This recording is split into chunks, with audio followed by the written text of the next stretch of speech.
Alright, so I want to talk about my new gardening journey. I want to start a new fruit and vegetable garden in my home. I moved to this house 4 years ago, and ever since I've been thinking about doing the raised beds, but it's just time consuming and it's like, what am I doing?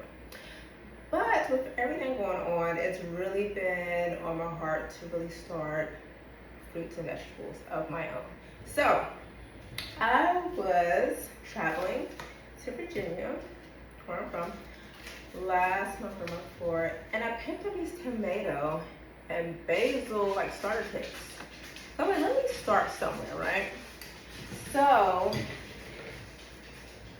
this is what happened. This is about 4 weeks. So this was a starter kit. It came like this. Came with multiple seeds, and I've just been watering it every day. And you see it's right here by direct sunlight. I got the blinds closed because it's too bright for the video. But this is so far in my tomato plant. But it's outgrown this. So I went to the store today and picked up some bigger pots. So hopefully this will be able to keep my tomato plant keep growing, and we'll get some actual tomatoes.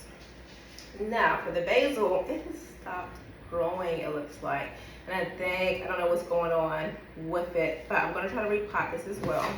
And one of these, but I want to show you what I did for my starter kit. So today I went and bought this Potty Mix Miracle Grow.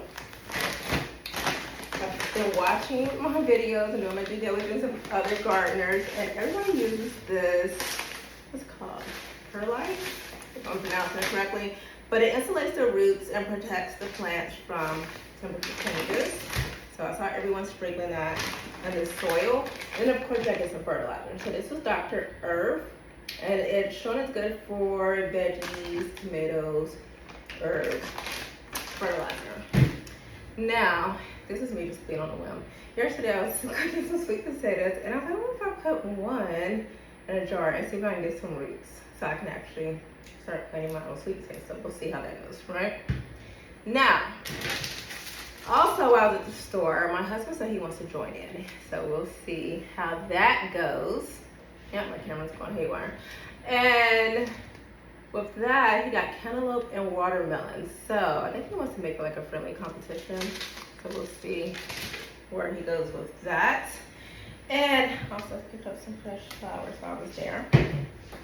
Now, well, when I was there, this is actually from the farmer's market. So I went to a local farmer's market today as well. And if you see this big plant, this I've had in my home since we moved in our home for the last 4 years.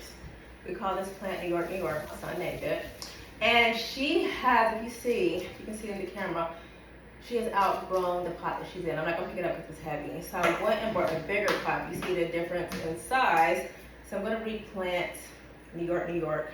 No, that doesn't have to do anything with my vegetable garden, but it is still with my, see if I have my green thumb. Now, while I was at the farmer's market today, I did pick up some fresh fruits and veggies. I got some onions, and I did see where people were just cutting off the roots, putting them in a jar of water, and then growing their own onions. So I'm gonna try that as well. We'll see how that goes.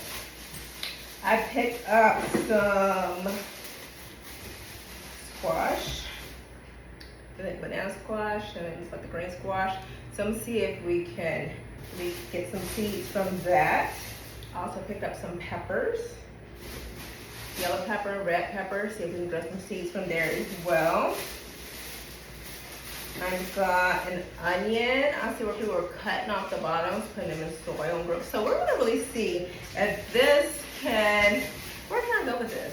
Can I really grow my own fruits and veggies? I do have a raised bed. When we purchased this home, the previous owners had already created a raised bed beside the house, which is nice.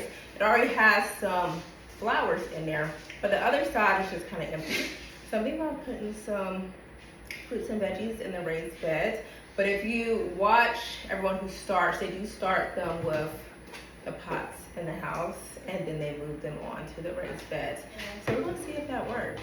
We're in North Carolina. It's pretty hot here in Charlotte still for the next few months. See if we can catch how much we can grow before we get into the cold.